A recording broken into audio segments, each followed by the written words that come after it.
Hey everyone, we're live. How is everyone doing? Hello. Welcome to DesignCuts Live. I am so excited to see everyone here. We've got hundreds of you joining us right now, and this should be a really, really fun session. Jacob, first of all, welcome. I will, of course, give you a proper intro in a second. Excellent. Happy to be here. Look at all these lovely people in the comments. Guys, let us know where you're tuning in from. I saw a bunch of different countries when we're getting set up, but it looks like there's people all over the world. We are thrilled to bring you DesignCuts Live. This is celebrating our 6th birthday event here at DesignCuts. And this is something we thought about months ago, mainly for selfish reasons, because we love design conferences, but there aren't that many in England. Most of them are happening over in the States and so on. It's kind of hard for us to get to. And a lot of people have this issue. So we thought, why not do a design conference that is completely free, all online, still has the best speakers and all that good stuff, but anyone can attend it from anywhere in the world. And this is the first talk. So I'm so thrilled to welcome Jacob Cass, my good friend, massively influential designer in the industry. Jacob, I mean, you've done so much. You've worked with some of the biggest brands in the world. You've helped millions of designers with your content. You are just prolific in many, many areas. I mean, I'm a huge fan of your work and your blog. I couldn't think of a better person to be kicking off the event with us today. So I appreciate you joining us. Yeah, I'm super happy to be here. And thank you for your help as well through the years. I've been partnering with DesignCuts for probably 5+ years now, maybe 6, I don't know. It's been a while. So happy to be here. And yeah, it definitely has. So very excited to talk with everyone, or with you and the community as well. So hats off to you for putting this together. It's just incredible. If you do a live one in UK, I look forward to a ticket from Australia. Well, I guarantee you're invited to that. So awesome. Jacob, could you tell us a little bit about this workshop and what you're going to be teaching us today? Yeah, so I've been thinking about what kind of content you guys would be interested in. A lot of people have been resonating with my recent work for San Francisco. So I wanted to take you behind the scenes of how I developed that identity, looking at my process in my artboards and some of the presentations of presenting to the agency, who then presented to the client. So I'll get to that. I'll share a bit about how I got the work as well, because I had a lot of questions about that. And yeah, if you have questions as well throughout the process, just put them in that chat box and I'll answer them as well. Mm-hmm. And yeah, let's make it interactive. And I want to teach you guys what I know, and if you have any tips as well, I'm open to them too.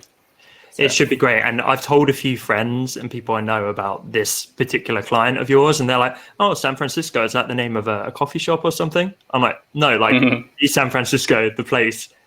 And yeah, it was pretty. He did the logo for them. Yeah, so it's a nice little one for my resume for sure. Great opportunity. So guys, how it's going to be structured today, Jacob is going to screen share in a second, and he's going to walk us through some of the process behind this incredible project. After that, we're going to have some dedicated Q&A. So if you look, you can see the ask a question feature below this webinar, below this video, and put your questions in there. We're going to be covering as many as we can. And so it should be a really good session. Jacob, take it away, my friend. Yeah, cool. So I'm going to share my screen now, and hang on a second. There may be a little delay behind everything, so I'll take it a bit slower than usual. We have Australian internet, which is not amazing. So I'm glad we could do this time zone though, because I feel like often you Aussies miss out on these live events. Yeah, for sure. Definitely. It's okay for the UK. So you will see my artboard very soon. So I'm seeing it right now. Work. Lovely. So that's a lot here. And this is generally how I work, pretty frantic and all over the place. I have a lot of iterations in terms of finding out the right fonts, colors, and overall look and feel. So before I jump into exploring this, I guess I should show, maybe I won't show the final thing if you haven't seen it, but in terms of getting a project such as San Francisco, how do you do that? And I want to be clear and say I'm not working directly with San Francisco. It's actually San Francisco Travel Association. And there was an agency called Miles Partnership, who is an agency that specializes in travel or tourism destinations. And they were working with San Francisco Travel Association for 9+ months, or maybe longer, doing research and development for the brand and how to best resonate with audiences across the world and across the US.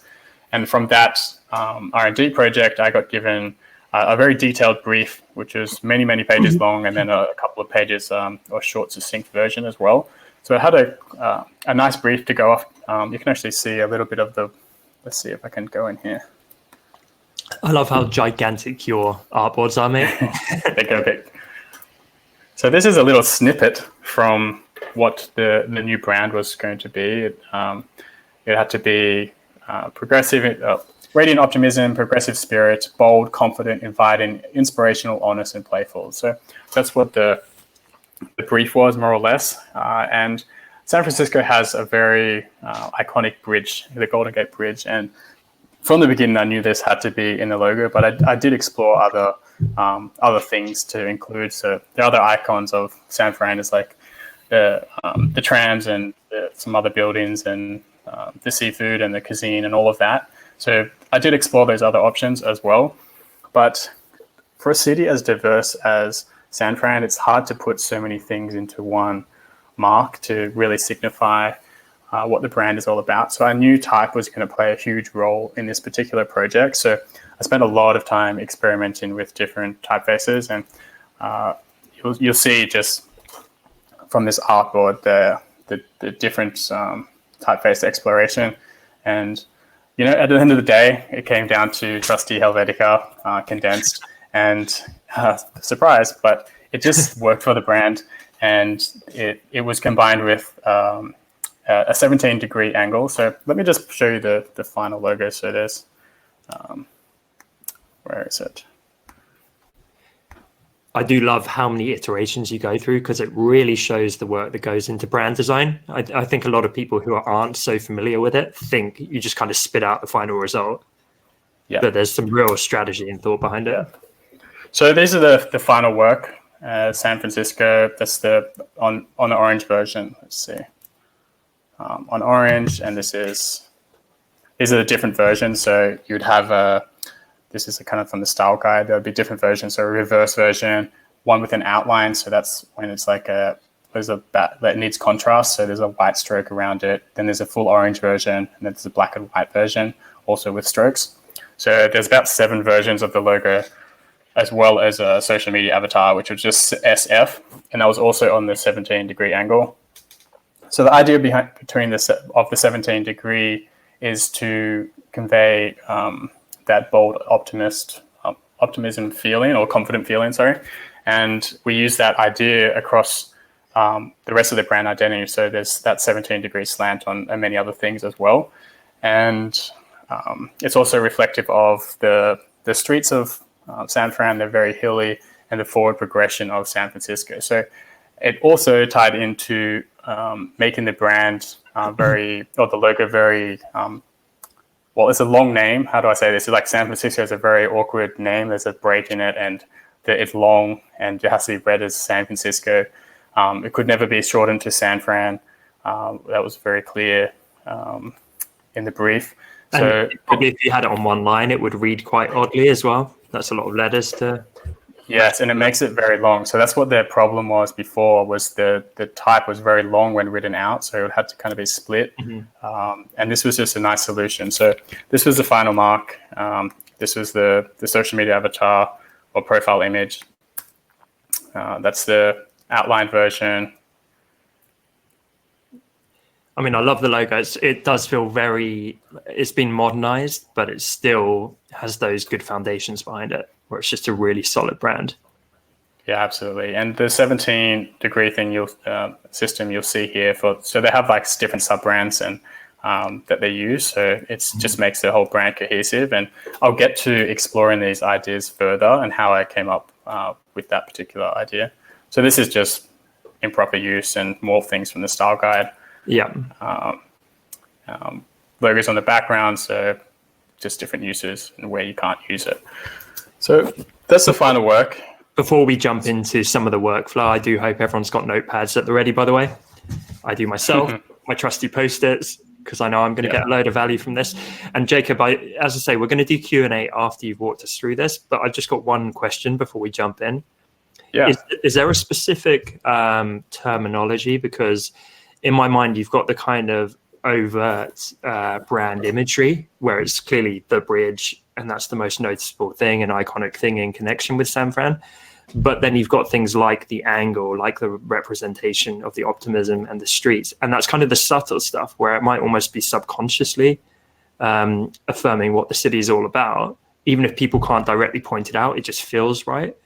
Exactly. Do you often kind of split brands in that way, where it's like the overt and the less overt? Well, I think a lot of that is logo design in general. It's really distilling a place or product or service into something that really speaks the essence of the brand. And that's what I love about logo design, is that that's the challenge, is really bringing that brand's personality down into one single mark and trying to communicate a lot of things. So yeah, that's what I love. And when I'm doing my research, I'll often look at different sites, so Pinterest and Behance and Dribble and Logo Lounge, and they're just some of the ones online that I use in a couple of books every now and then, but less so much, because I find online you can use keywords, and like even stock sites are great these days. It's quality content, so you can get ideas from stock. For example, I may just go to this concept. So these are just ones I found from Shutterstock, and it kind of just, like, I thought that was a really cool layout of San Fran, just like split up like that. Well, it wasn't right for the brand, but you can just explore based on other ideas out there. And like, there's literally thousands of different versions of the word San Francisco and imagery of San Francisco. So I kind of get these like mood boards of what San Francisco is all about, and different bridge examples and so forth. And it just lets you understand the brand and really hone in on what's right. So, and then are there any rules for a mood board, or it's literally just go exploring, have fun with it, and compile as much as you can? I don't think there's any rules. Like, just be messy, be creative, and explore. There's like, no one's looking at these except if you're on a DC webcam or live. Yeah. So yeah, that's my process. May not work for other people. I do sketches as well, but for me, I'm not a great drawer, so I use my skills within typography and like just creative thinking to come up with ideas. And like, I have really rough sketches, and I don't really need to perfect them with my process. I just move more into the computer. Like, I have rough sketches and then move into the computer. So I just find that works for me personally. And yeah, you work on your strengths and use them to your advantage. And like, I'm very envious of many talented drawers and illustrators out there that have like amazing skills. I'm like, damn it, I wish I had that I could really elevate my logo designs. But like, there's still, I guess, a different style you could use for whatever project. You just make it your own. Yeah, and I love that tip for everyone tuned in live. Try and lean into your natural strengths, because whilst Jacob might be envious of people with more advanced drawing skills, if you had those, then your logos might not be so beautifully simple, which is what I personally love about them. And you definitely have the eye for balance and negative space and all of those things. I think a lot of people can perhaps overcomplicate their logos and their brands. Whenever I see yours, I'm just like, God, it looks so good. It's kind of so beautifully simple. But I know if I tried to replicate it myself, it wouldn't look as balanced. It might look a little bit off. Yeah, I think exactly. Work on your strengths. And I guess that over the years, I've kind of realized that is where I go. I like really simple, sometimes geometric and clever uses of ideas or negative space. So I bring that to my work. And I think there's a lot of assets that you can build upon to really bring into your work. So there's so many typefaces out there, or fonts to download and use and explore. So that's really how I bring that into my process. So this is my artboard, and then to move on, for the first round, it was just for the agency, and it wasn't presented to the client at this stage. So it was a little bit more rough than usual, and there was no like mock-up presentations really at this stage. But this was my very first idea. It looks very familiar, right? And yeah. It didn't have the bridge. It didn't have the block type, but the essence of the idea was here. It was the angled system, and it was the correct typeface. I just really knew this was the right direction from the get-go, and there was different ways to bring that into the brand as well. So thinking beyond just the logo, seeing how like if it could be used in signage or a poster, for example. This system could be slanted, it could be block, it could be stacked, They didn't want any stacked. I learned at this stage, the next stage, sorry. But you can already see how cumbersome this long word is with San Francisco written out. So that's why I was exploring all these stacked versions and condensed typefaces and things like that. So you really have to work to the project that you're given, because sometimes you're given really cumbersome words that you just have to play around with and see what's right. And often that means finding the condensed typeface or stacking things or putting them onto 2 lines. So this was the first idea. The second idea was kind of using a window to San Francisco. So I was thinking that this would be kind of like the National Geographic yellow border, but kind of with San Fran. So it was an abstract idea of the bridge. And throughout the rest of the brand identity, it would be used as like a window to different locations. So we could change out this, the bridge to other more abstract icons such as trams or whatever it may be. So I haven't built out the idea, but I talk this through to the client. So just thinking about the brand as a whole versus just the logo is important. This was the third option where it was playing on the words, like just being very bold and open and unusual like San Fran is. It was more a play on letters and up and down and kind of like some uppercase, some lowercase, and a bit of fun associated with it. They're very different. That's what I kind of like about this phase. Is that deliberate just because I guess if the client didn't like one style, you're providing quite disparate options for them? Yeah, and also because it was for the agency it's like I'd rather provide multiple options and then we can have a chat about what's right, what's wrong. Like sometimes they say, oh, we don't want stacked, but then you show them the stacked version and they're like, oh, okay, it actually works. So even though they say some things, I do explore them just in case. But in this case, it was a waste of time.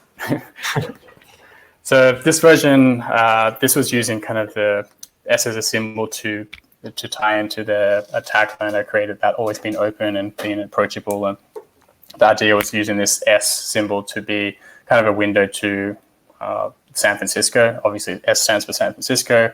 It's very bold and has a lot of energy, especially with the oranges, the bright, vivid oranges.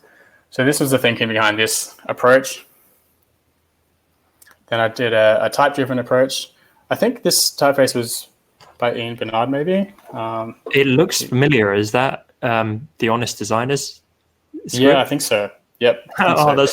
Damn, I wish they had gone for that. I know. Our collaborative font would have been the San Francisco font. Yeah, that would have been awesome. So generally, if they do go like a type-driven option, they'll probably cut like a lettering option. They'll generally customize it further, especially for travel destinations, just to make it a little bit more ownable. But the idea was just to convey this more approachable and free feel with the type-driven approach, which is kind of cliche with tourism destinations, and it's always like that brush script, and it's not as. But I don't know. I threw it in there because I thought there was some potential. Yeah, I like it. Yeah. So this was a totally different approach that was very block-driven, and it could be very colorful. And I did some color versions of it and it looked really, really cool. But it's not as it wasn't so friendly for the international audience. But if we went a very fun approach, it could have had some legs, you know. I'm getting and then I'll compare vibes from that one. Yeah, exactly. Yeah, I should have had some music queued up. Yeah, so that was the first presentation that I sent them. We went back and forth with another few rounds. So I think we're in this. I don't know. There was some minor. I think we're in the 6th round here. We just had very minor back and forth with the client, just a couple of minor changes here and there. But this was jumping a little bit through. This is building upon that first idea. Started to bring in the bridge. Starting to use this block. What's the word? Rectangles behind the text. Yeah. That's the official term, I think. Yeah. Rectangles. That's a good one. So after we've obviously we worked in black and white in the first round, we started to bring in some color in some of the options and seeing how it could work on, say, a card or T-shirt or whatever, just to to put it into context and to see if it actually worked well. And this was done for some of the other concepts that we explored. So this was a little bit more corporate, but the condensed typeface kind of allowed the type to work on all one line. There weren't many fonts out there that allowed that to happen, so this was a nice choice, and the various clean geometric mark worked well with it. I know what you mean, though. This feels like a tech company, like I don't know, a hosting company or something like that almost. Yeah, so it wasn't the right approach. Yeah, it wasn't the right approach, but it was definitely something I liked exploring, and I don't know, the bridge was very apparent in it, and just like it's very iconic, that bridge, and this angle really honed in on that very identifiable iconic structure in the middle, those rivets. So that was why this was a strong option. And yeah, just combining them on different pages to compare as well. So I'm going to jump through to what we're in round 9 now. So Jacob, creating a brand. Just for a second. So with these rounds, there's obviously been 9 rounds at this point, and I know a lot of designers are maybe watching and thinking, oh wow, I only offer like one set of revisions. Or how did it work with this project and others? Like, is it just small tweaks, or how does the process look? Yeah. So originally in my career, I did put I delivered say 5 logos in my contract and 5 revisions. But these days, I don't even put how many concepts. I don't even put how many revisions. I just say, this is my price. You'll get the solution, how many rounds it takes. I'm here till the end to make it right.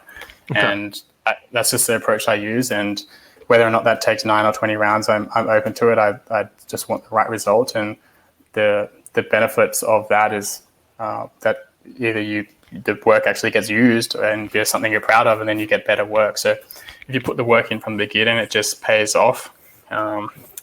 And all these rounds, just to be honest, they're not huge changes. They may just be adding something here or deleting something or just trying something different. They're not totally new concepts.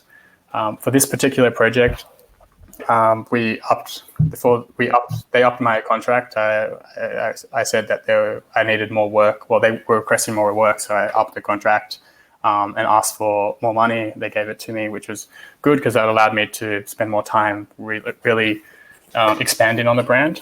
So you notice here we've got the rectangles, and now we're utilizing different icons from San Francisco to build that into the brand as well. So whether or not it's photography or iconography, or even using different colors such as the Pride flag, it just made for a flexible identity. So I believe they're using this, maybe not the flag, but the multiple color version in some places, which is cool. I don't think they're using these other ones just yet, but maybe there's potential. I like the versatility of it, though. 100%. Yeah, exactly. So when I was saying that I got paid for the extra rounds, that was because they wanted to see more of a brand system for some of the options. So this was kind of an evolution of the last round, or 6, whatever I showed you before, but kind of reversing it. So it wasn't the black figure; it was kind of giving a 3D look and feel to it, and seeing how that system could work with other icons as well. So these aren't really totally refined concepts, but it gets the idea across. Mm-hmm. I like it's quite a collaborative approach with you and the client, actually. You're just getting closer and closer together. Yeah, exactly. And just because it's such a big place, you want to explore different routes and to see what is right, whether or not. So I didn't talk about this earlier, but San Francisco Travel Association is the body that's the association, and then for the consumer facing, it's just San Francisco. So San Francisco Travel Association kind of organizes everything. So that's why there's two versions of the logo. Anyway, so bringing in color, I work in black and white and color because it does have to work in black and white in a lot of places in San Fran because it's going to be shown in so many different places. So it had to be work in black and white and color. Whether or not how that worked on business cards as well. And this is kind of showing the reverse or the outside. And this is a new concept kind of using these big blocky letters, very bold and inviting, and the tagline was always open. So it was kind of playing into that idea, bringing in the bridge as well, very iconic, and the big letters make it really bold and inviting. So expanding on that, we brought in color. We could show how the bridge or photography could work in these capsules, and how it could be worked as a system in terms of different photography or different iconography, using the bridge or on a poster, for example. So these aren't fully fleshed out, but it just communicates some ideas how the brand could go based on that identity. And it's really about exploration. So end of the day, we settled on this concept. After the logo was refined, and we tweaked the corners to make them a little bit more friendly and rounded, and the bridge was refined, and the final logo was made. So that was the process. How long was the whole process, Jacob? I don't know, 3-4 weeks, I think. Okay, pretty rapid then. Yeah, it was pretty quick. Like solid, dedicated work. Yeah. Incredible. Yeah. Thank you so much for that insight. And I think what's cool here for everyone watching live, often we see the end result and we see the final piece getting all the, admiration and Instagram likes. We don't see the process. We don't see behind the scenes, especially from designers as established as Jacob. So I really hope that was helpful as a behind the scenes. Jacob, are you good to jump back on full screen with me? Because we've got a ton of questions as well. Yeah, absolutely. So should I stop sharing screen? Please, mate. Yeah. So again, we appreciate every single one of you who's live with us here today. And I can see 25 questions have come in, Jacob. So looking at the time, let's try and get through as many as we can. And I really appreciate you bringing so much value live for us. Maybe we do quick fire. I mean, some might need like a more expanded answer, but let's try and do some quick fire Q&A. Yeah. So we've got a few people asking about replays. Yes, there will be a replay. Obviously, the benefit of joining us live is that you can hang out with Jacob and myself, but also that you can engage in some of the Q&A and get your questions answered by all the experts who are part of DesignCuts Live. Jeremy says, I create logos and identity for one-time corporate events. Can you speak to this as well? Have you done many brand systems for corporate events or anything like that, Jacob? Yeah, I've done brand systems for every industry. It's I think the same principles apply in terms of who you're creating logos for and the whole system. And I think when it comes down to corporate design, a lot of it is typography type driven. So more exploration should be done in that phase and seeing how the whole system works as a whole. Awesome. Bridget says, we're currently doing a brand refresh. What would you say is the most important part of branding? That's a big question. It is, yeah. So if you asked me maybe 2 years ago, I would have said the identity. These days, not the identity, but the research that goes into building the identity, because that's going to be the nuts and bolts of the brand. So these days, I'm really focusing more on deeper strategy, and I'd say that strategy is the most important part because that will dictate the design. But you obviously have to have the design skills to really back that strategy up as well. So I think strategy would be the right answer there. And I think it's worth noting, we both talked about this recently in our content, how when you get into the strategy side, you can often start to charge more because it's the difference between here is a basic logo, here is an actual brand identity, and here's a brand identity with a further strategy around it. Yeah, absolutely. And it's that mindset difference about how you structure your proposals and how you talk about branding as a whole. And I wish I had done this earlier, but just talking about strategy as one thing and design as another thing, it's a really good way to split up the differences. And it allows the client to understand how strategy will dictate design. And we've got a great question here from Arjun, actually saying, to what degree do you argue for your aesthetics in a logo, aside from the general best practices of logo design versus what the client is asking for? And I think the question here is saying, if the client's making poor aesthetic choices, how do you handle that with your foundational knowledge of successful design? Well, first off, the client shouldn't be making the choices. You're being hired as the expert, so you should be given your advice based on what you're delivering, and that should be based on the brief that you've established and the strategy that you've gone through to build that brief. So that's really what it should come down to. And if you haven't done that, the easiest way to get the proper feedback out of the client is to ask about how the audience or the target audience would feel about the design versus personal opinions, because it should be about the target or the customer, not the business owner. Yeah, completely agree. Mo says, what do you think makes a great logo? And what do you think differentiates a good logo and a great logo? And I'm kind of intrigued by that as well, actually, because I guess that's digging into some of the pillars of successful logo design, makes a good logo, but then you definitely see a difference between a good logo and the truly exceptional ones.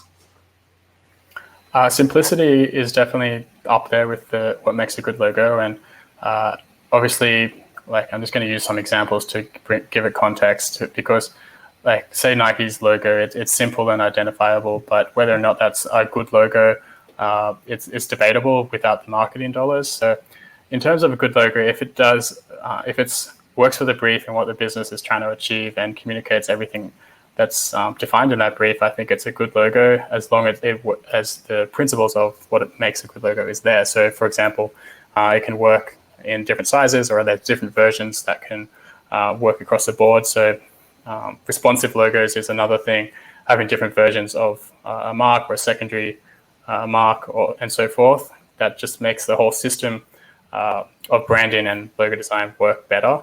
So I think there's an overlap of what makes a good logo. A good logo is integrated with a good brand and good branding. Yep, 100%. George has a question. I think I know your answer here, Jacob. He's asking about preparing multiple versions of the primary logo. So sometimes different colors, black and white, tall, wide, etc. I'm tempted to answer this. So yes, I would provide different versions. Yes, most definitely. I guess why is that? Just to give some insight. So in the San Francisco brand style guide I was showing you earlier, you kind of showed the logo in different use case scenarios. So the logo would be used in different backgrounds. Sometimes it's not always on a white background. It's not always on a dark background. Maybe it's in something in between. So you'll need something that works in between, such as a stroked version, or maybe a reversed out version that's white. So the logo should be flexible enough to use on all different mediums, and you'll need different versions of the logo. And it may not just be these reverse or stroked versions. It may be a scaled version. It may just be the bridge, for example, or it may just be San Francisco, for example, if you really needed that.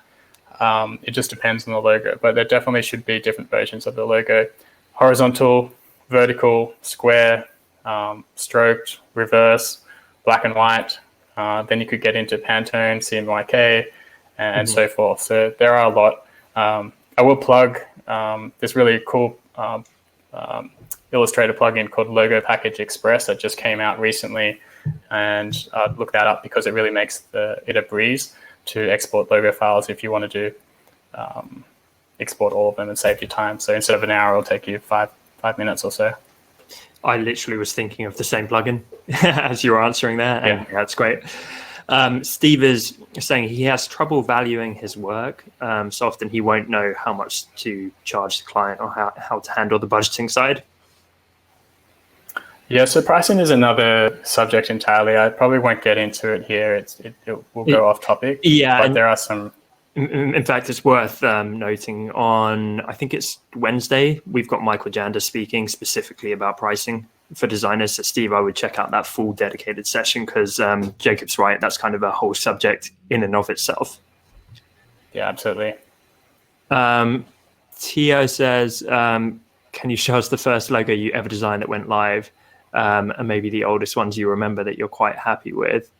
Don't worry about necessarily showing it, but could you maybe describe it just to indicate to people those grassroots? So I actually have the logo on my website. If you find it, you just type first logo and you'll see it. So it's basically a sketch version. It's not even an Illustrator version. It's just a sketch version that I did in my year 10 sketchbook. So I would have been about 15 or something when I was first doing design. And to be honest, it was pretty impressive for someone that hasn't had any skills in design. There was negative space, completely unusable, but it was like a T and an F, and it the brand was called Time Flies. It was in a watch. It had wings, and the TNF had a negative space with like a clock. It was really like, I was surprised to see it. I was like, wow, that's really cool.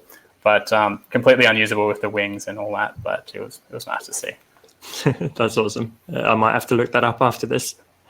Yeah. I can see a few other questions about, I guess, more the business side of design. So again, we'll link it up at the end of this, but do go and register for the other speakers happening this week. We have amazing speakers, as well as Jacob, happening today all the way up to Thursday.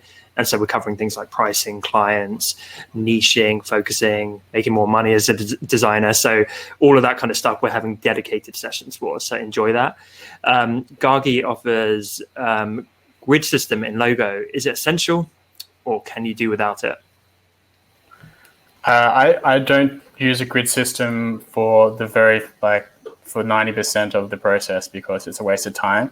It's just at the end of the process, you can refine the logo and make it better because by using the grid system, but not always, because I think you just rely on your natural eye. At least a designer's eye has some skill behind it. So I do rely on that a lot, but I do use the grid system when I found the final mark just to perfect the proportions and things like that. So don't use it sparingly in the beginning and refine your mark at the end, but don't go overboard if it's not looking good. Don't force it. I love that answer. There's been a lot of debate around this on social media recently with things like the golden ratio. And exactly that. It can be used as a tool if you want to potentially refine things. But I think some people start from square one using it and it becomes very rigid and almost limits their creativity and the development of their natural eye, I would say. Yeah, exactly. Lewis asked, generally, how long do you expect a logo design to take from concept to completion? I tell my clients generally 2 to 3 weeks for the process, and the brand strategy maybe another 2 weeks before that, depending on how deep they're going and who the client is. Mm-hmm. Yeah. And Ricky asks, well, they say, I love the brand, talking about your San Francisco brand. And and they say, I've honestly never used Helvetica in a logo or brand, though.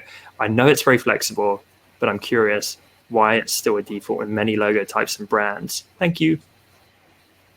I wouldn't say it's the default. As you saw, there was literally hundreds of different fonts explored, and it's a classic because it works and it's neutral, and there's so many different weights of it. There's literally, I don't know, probably over 100 different weights. So it's very versatile. So if you need a condensed version, or if you need an extended version, or just a regular version, it has it, and it's like a super family. So that's why it works. I do find that some brands use it for their body copy and headlines, and it comes across as a bit too Swiss when it's all neutral, when it has no personality. So I don't think that's right all the time. That's when the default use is incorrect, and that's probably the poor use scenario, poor case use. Mm-hmm. Yeah, you get what I mean. Yeah. It's getting late. I mean, we tend to call these types of font families workhorse font families. Yes, exactly. DesignCuts, and it is fantastic because nothing worse than when you get a font that you love and then you discover it's got one single weight or something like that, and it's like, like it's kind of perfect for this, but then I can't actually pull that through to the rest of the brand or the website or body text or whatever it might be. So we love fonts that have 50, 100 different weights, but they all complement each other beautifully. And I think often that solves the font pairing issue, because that can be really tough to pick two different fonts that pair together, but often you can get it with different weights and variants within a really robust family, right? Yeah, exactly. I know you're as big a font geek as we are, Jacob, as well. Oh man, all your bundle deals, your font deals are the best. I love it. Thanks, man. So Joselito asks, how can she know whether to use a word mark logo or more of a pictorial logo? She's kind of saying, how do I know what type of logo to use for her clients' projects? Yeah, I think it's a common mistake for beginning designers to, I was guilty of this as well, to always try to focus on a logo. And I think that comes down to confidence of selling through a logo type. And I think I found selling through logo types, to do that, you need to show a couple of different options to educate them on the value of type. So to sell the idea through, I'll show them, say, like 3-4 different options of different fonts, and say this version is very elegant, this version is clean and bold, this version is in between, and this is like really left field. It's like, this is the one I want them to go for. This is the up and down, and this is like really bad. So it just, well, not bad, but it's just different. So I find educating them on the nuances of typography to be a good selling point, and that's just what I found in my process. And eventually you can just get more confident in selling that through. But in terms of knowing when it's right to use a logo mark or just a text-based approach, it really comes down to the brief and what the name is as well. So sometimes a name will have something that just works for a logo. So turtle, okay, going to include a turtle. But sometimes the name is like a person's name, or it's very abstract or doesn't really mean anything. So maybe it doesn't make sense to include a logo mark there, or maybe it does because of that reason. So it's really taking these nuances into consideration, but don't force anything. Just experiment with type and how it works together as a brand system as well. Yeah, definitely. And I know you were quite literal with the San Francisco project, with the bridge, although we talked about the supporting aesthetics of the angles and the representation of the streets and the character and so on. I think a lot of beginner designers go very literal. So like your first logo, it would be like the watch with the wings. Yes. And then they tend not to go more basic or abstract or representative. Do you mind talking on that for a second? Yeah, definitely. And I think another common, I guess, avenue beginner designers go down is doing monogram logos. So it's like DesignCuts, I'm going to go DC and use that as a logo. Like that's just the first one I came up with because it's in the background of your video. But you don't always need to use the initials of the logo. Use the initials in the logo. It's not necessary. There are other ways to come up with it. And a lot of this comes back to the brand story as well. So for example, if you could tie in like I'm just going to use this turtle example of this. If the company was called not turtle, but something abstract, you could still use a turtle and the abstract name and then tie in this turtle idea within the brand story to make it all make sense. So if there's nothing that you can use, make something up and tie it into the brand story to pull it all together. Yeah, love that. And also, I know the team are here moderating and chatting with you guys. When we get a chance, let's update that DC logo, because that was like a dagger to my heart, Jacob, because I think we're so guilty of that as well. But I think where it can work is maybe not as the full logo, but like with your San Francisco example, you had the SF as like a little avatar.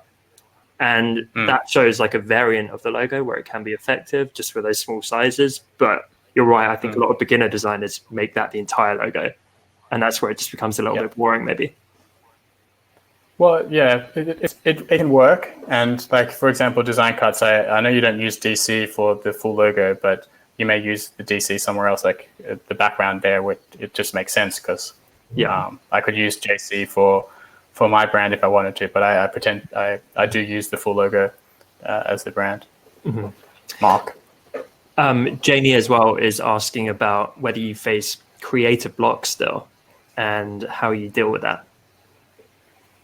I haven't for a long time, and I think that's because I keep schedules throughout the day. I have an app that every 15, it's called Timeout if you're listening. It's just an app that every 15 minutes the screen tells me to stretch. So it'll actually put a whole barrier over my screen, and it won't let me work for 15 seconds. So I can stretch. That's not about to happen on this live call, is it? Suddenly we're just going to leave you. No. You're off doing I've turned it off. Oh, we've got hundreds of people here. So yeah, I turn that off. But every 15 seconds, I do a stretch and look away, relax my eyes. Every 1 hour, I have a 5-minute break. So it turns off the screen for 5 minutes, and you can have a break and recharge yourself. And I do have a lunch break to recharge and keep my energy up as well. And I'm a big napper, so I do power naps, 20 minutes a day.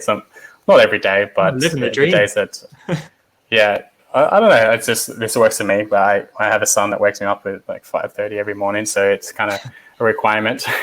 Yeah. And a big thing is travel as well. So I love travel and having breaks to refresh my memory and my juices, and to avoid that creative block. Yeah, I mean, so much of what you just described is like the playbook for how to look after your mental health. And I think that's so intrinsically tied into creative block and things of that nature. I know when I'm super stressed or feeling anxious, that's where I'm probably not in that flow state. I'm not at my most creative. So I think that's awesome. Exactly. You have to look after yourself before you can look after your work, really. Yeah, exactly. And yeah, I should have mentioned exercising like 4 or 5 times a week is key to keeping active or healthy body, healthy mind. And it's the basic stuff, but that's really how I avoid creative block. Yeah. So you're telling me the answer isn't coffee. And coffee, of course, any good designer. Yeah. So you're telling me the answer isn't work until 4:30 a.m. And have bloodshot eyes and be like craned over your desk and not see other human beings. You can crush it. You're crushing it too, doing it that way. So whatever works for you. Okay, so Timmy says, how do you deal with a client who doesn't really have a clear idea about the design that they actually want? Where do you start? Well, it's not about what they want. It's your job as a designer to come up with the solutions, and that's what they're paying you for. So it's really finding out the information from them to dictate the brief and to forge a path or some paths to explore, and then you can have some talking points. So not every designer is going to nail it out of the park or hit it out of the park in the first round. So it's about exploring different options and showing different options and talking to the client about why this one is working, why this one has some potential, this one has some potential as well. And you can have some dialogue about what is right for the brand, and maybe you explore something new based on what they've seen. Mm-hmm. And yeah, it's really your job to do that. So guide the client in that process. Nice. Completely agree. Aurelia asks, do you ever get the feeling after many rounds that you don't know how to take it to the next step? And then she elaborates, meaning sometimes after too many rounds, when the client settled on a direction, they wait on you to add the whoosh effect or push the magic button just to get it to the finish line faster. I guess I'm asking you if you ever felt tired of the logo and kind of pray for the client to sleep on it and then just choose something you've already presented. I do think I have so much to learn as a designer, but I do get this feeling quite a bit. I'm wondering if this is something that only beginning designers get, or if we all get it. So what get it? What is? So just to clarify. I guess when you're midway through the revisions and you haven't got it to the finish line, and she's just struggling to get it to that final bit with the client, she's struggling to get their sign off, and just kind of praying the whole thing will be over because she at this point feels frustrated, like she's over the project. Yeah. So the biggest tip is showing the designs in context and showing mock-ups of your design from DesignCuts. Get your mock-ups from DesignCuts. I promise we're not paying Jacob here, by the way. Yeah, so that it really helps to show your work in context, because that will sell it through, and the more you show it, the more they will be convinced. So that would be a big tip. Cool, love it. So we have another question from Adrijan, who asks, during the first client meeting, which questions do you think are the most important to ask the client to better understand their vision for the design and their business? And he also says, thank you a lot for your contribution to the design community. Well, thank you, and thanks for that feedback. In terms of the questions, I like having an open dialogue. I don't have like a set script that I ask them. I often listen to them first. I let them get everything out of the table to understand what they're trying to achieve, and then I'll ask why, because that will open another door, another conversation. So often they'll come to me saying they want a logo or branding, and everyone's idea of branding is different. So I'm saying, why do you want this? Because that way you'll figure out the goals of you'll figure out what they want to achieve, and then you can figure out their real goals. Their goals aren't they want a logo, they want an identity, and they want to get brand awareness, they want customers, they want better connection, they want awareness. They want their product to be sold. So it's not just a logo. And I think designers as a whole need to position themselves as experts and a guide to really help people build their business and not just provide a service or a design service. It's really about being a partner with the client and showing and communicating that you can do so much more for them rather than just design. And I think that's a mindset thing as well and communication thing when it's a mindset and communication thing to yourself and how you position your brand as well, because it is about you being the guide and a partner with them. And I think we all have to evolve and do that as designers, because there are so many new tools coming onto the marketplace and resources. And so like, for example, Canva or Fiverr or 99 Designs, there's all these new marketplaces that will really, I don't want to say devalue the design, but it'll make it more accessible for business owners across the world. And they're not going to fork out money to do promotional flyers or like one-off designs. And that's really where we really need to pivot and change our business and our thinking to position ourselves as a partner so we can provide more value than just a brochure or flyer or logo. So that was a long answer, but no, I think it deals with a really important wider issue though, and it's kind of indicative of what happened, I would say, with the video industry. You know, it used to be highly restrictive because no one had access to the equipment, and now everyone's smartphone is like a 4K camera, right? And that doesn't mean that videographers with all their tons of years of experience become obsolete, but it does change the game, and that suddenly there's a huge long tail of people that can start just doing it themselves. So the professional will always be better, but they need to actually articulate that value in the right way, because otherwise people are just going to take the cheap option. Articulate was the word I was looking for. Also a fantastic board game. I can see a bunch of questions about pricing, and I've mentioned this a couple of times, but if the DesignCuts team could link in the comments a direct link to Michael Jander's session. I think, as I say, that's happening on Wednesday. Correct me if I'm wrong. But if you guys click on that, it should open in a different tab and then register for that when Jacob's done. I think that would be hugely beneficial because there's a ton of pricing questions. Ryan, who was the host at Front Row that I spoke at last week, and he did an amazing job there, so shout out to Ryan, asks, how do you define success in 3 words? 3 words. I'm trying to I was going to say it's what you make of it. So it's a personal choice.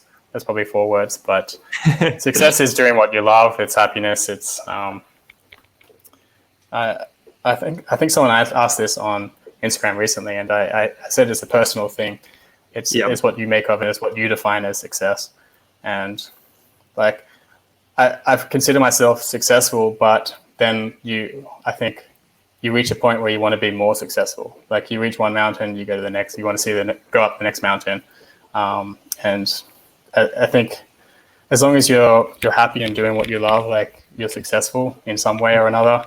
So yeah, that's more than 3 words, but I guess in a nutshell, you're saying it's about enjoying the journey more than the destination. Yeah, exactly. Because the destination is always moving. Yeah, exactly. And I think like Mike Jandor really spoke about this a lot, and he talks about enjoying the journey more, and he wished he did enjoy the journey more in his prior years. So I relate to that, and like there's ups and downs, obviously, and you'll be successful and you'll have your highs, and then eventually, like you'll have a low, and then you'll realize that hey, you can actually do way better, and you'll improve on yourself and so forth. So. Love it. We've got a few people asking about the San Francisco logo. Is that now live and active? And they're kind of asking, like, how is it working out for them? It is live and active. It launched in June or July. And yeah, it's on their website and they're rolling it out. Obviously, it's a big city, so it takes some time. But the guidelines are all there in place, and the style guide's updated, and the strategy was done before as well. So the things are rolling out, and actually, I didn't mention in the when I was going through the process, but the final logos I was working with there was there were other designers that were subcontracted by this agency to work on other logos. So all these logos went to the agency, then they got shortlisted, and the shortlisted logos got sent to the San Francisco, and then they chose some logos to send to user testing, which went to 20 different states and 3 different countries to get tested to see what best resonated. And thankfully definitely. So thankfully mine came out top, and that was really humbling to see, and I'm glad to see it. I'm actually going to San Fran in a couple of weeks, so I hope to see it there. Yeah, that's awesome. Do you get any VIP perks now when you go there? Oh, man. Or something? I wish. Free food. Maybe a flight would be handy. Business class flight would be great. Well, you don't ask, you don't get, right? So this is just a lovely non-question, but David says, no question, just a huge thank you to Jacob and DC.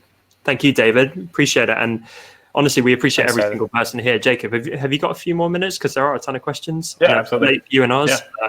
Yeah. We just ultimately, the whole point of this conference is we want to try and provide as much value as possible. We don't want anything to be fluffy. We want your questions answered in real time. We want it to be super actionable and really draw on the experience of experts like Jacob. So another great question is from Eli, who says, you mentioned strategy. How would you define that in the context of branding? What kind of thing does that include? It depends on the client. I'm really getting into the deeper realms of strategy at the moment. So I'm exploring books and courses. I've done 2 courses on it so far, and reading a ton of books and actually doing webinars and chatting with people to go deeper in this subject. And it actually goes really deep. So what I thought was strategy, say 2 years ago, I was doing strategy as part of my branding projects, and it worked for the branding projects, but it wasn't going deep for the brand. And that I guess looking back on it, it probably wasn't giving the business the best results possible. So strategy can go really deep in terms of positioning customers and marketing, and it's a lot of it. I actually just posted something on Instagram today talking about the internal side of branding and external side of branding. And the internal side is all the strategy and the thinking. It's kind of like the nuts and bolts of a car, and the identity is like the paint job, if you will. Yeah. So that's kind of like the metaphor of strategy versus design. Love it. By the way, apologies. I can see in the comments, we've got so many speakers. I totally mixed up Michael's date. It's actually later on today, I believe. So this is cool. A fantastic Monday kicking things off. And so great transition for all you people with pricing questions. Do tune in later, and the link should be in the chat. Yep. There's so many questions coming in, guys. I love it. Do you ever ask other designers for their feedback on your work before presenting it to the client? Leroy asks. Oh, no. No? Okay. No. That's interesting. I guess that shows a certain amount of confidence. Just to add to that question, I think it can be effective, but you need to do it in a certain way, because the worst is when you say, can you give me feedback? And then a bunch of your friends just go, good job. So you also don't want to be leading, but you could say something like, can you tell me one specific thing that you like about this logo and one specific thing that you dislike or you don't think is so successful? And those kinds of questions elicit a better depth of feedback, because it's great for the ego to get that kind of, social media pat on the back, everyone liking your post, but actually getting that feedback, even if it temporarily hurts, can be so helpful, especially when it's from fellow experts who really they're essentially a second pair of eyes on your work. Yeah. So just to back up my answer of no, I have what they call the wife test. So I show my wife the work, and I get her feedback on it. So if they can understand it, then I've done the job. And I don't have the access to designers to get feedback quickly. I don't really have a workspace. I work from home, and I'm not near like other agencies, and they really don't want to hear from me and be bugged about that. So I think if I was in an agency atmosphere or workspace atmosphere, I would get feedback, but it just doesn't work with my process in terms of timelines and all of that. But the wife test is pretty good. I have heard that before, and it's actually super, super effective. because it's so different from designer feedback or even client feedback. I used to have the brother test because my brother's definitely not a designer, and he'd stare at stuff, and it might be as simple as like, I don't get it. And then you've kind of failed, particularly if they're in the target demographic for that logo. And then I'd get really carried away and say, oh no, but what about like the negative space there? Or do you not see how balanced that bit is? And it's like, it doesn't matter if it doesn't make sense or they just don't overall like it. Maybe you've kind of got down in the weeds and you've got bogged down in the design nitty gritty, but you've missed the bigger picture. Exactly. Joe in the comments says, wife test, love it. Mine does exactly the same and it's very effective. And also, generally, your partner doesn't pull any punches, from my experience anyway. They give it to you straight. Yeah, exactly. No, I like that. No, don't like that. No, not that color. No. Yeah, that thing you've been working on for 2 weeks. Nah. Yeah. I love it. Well, Jacob, thank you so much. This has been such an insightful session. And again, I'm so happy that you could kick us off today. I think, you're a perfect opening speaker for the event. So everyone, let's give it up in the comments for Jacob. That was amazing. Thanks, Tom. Yeah, thank you, everyone. Thanks for all the questions. Yeah, there was a ton of questions. You guys nailed it. As I mentioned, this is a whole event. We're halfway through, but we're in the second week of our birthday event. And this week is my favorite week because all our incredible speakers are kicking off. So we've got 3 per day, Monday to Thursday. And there's a ton of other stuff going on. So if you go back to our website after this chat, you can register for the other speakers. We've got Melinda Livesey and Michael Janda speaking today as well, I believe. We've also got all of our greatest bundles from the past 6 years, which is mind-blowing. These are the bundles we never rerun.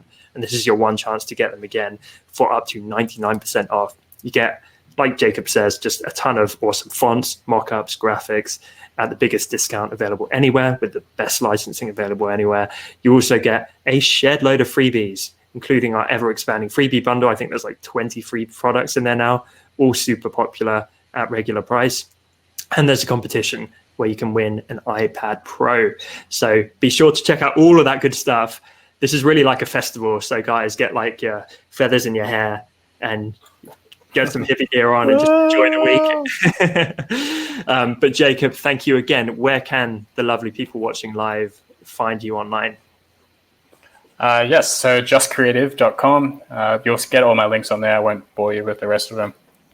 My username is the same, Just Creative, pretty much all the other channels. There's also a ton of freebies on there if you sign up to the mailing list too. So perfect. And you can see that in the chat. So for the few people out there who aren't familiar with Jacob, go check out his website. It is a veritable treasure trove of resources and knowledge. How long have you been running it, Jacob? Like 10 years? Maybe longer. 10 plus years, yeah. Yeah, it's been a while. I lose track. 2007, I think, yeah. Oh, man. Okay, so 12 years. Yeah, 12. Blogging veteran. But yeah, as I say, check it out, everyone. It's just an incredible resource. And Jacob, thank you again. Guys, you can tell I'm starting to wake up now, by the way. It's a little bit earlier for us here, so the coffee's kicking in.